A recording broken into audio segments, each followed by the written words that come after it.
how to clear all app data and cache on iPhone. Hello everyone, I am Bishaka and welcome to our channel. Now let's get right into the tutorial.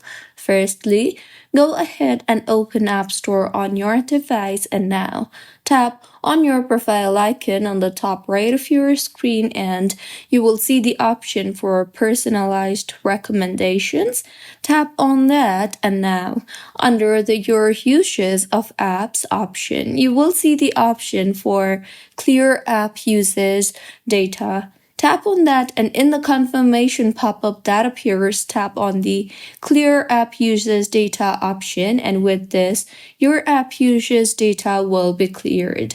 Alternatively, you can also launch the Settings application and tap on General and then on iPhone Storage. Further, you can go ahead and simply tap on individual apps and then tap on the offload app option and offload the app and reinstall the app again, as doing it will free up storage used by the app and keep its data and documents safe.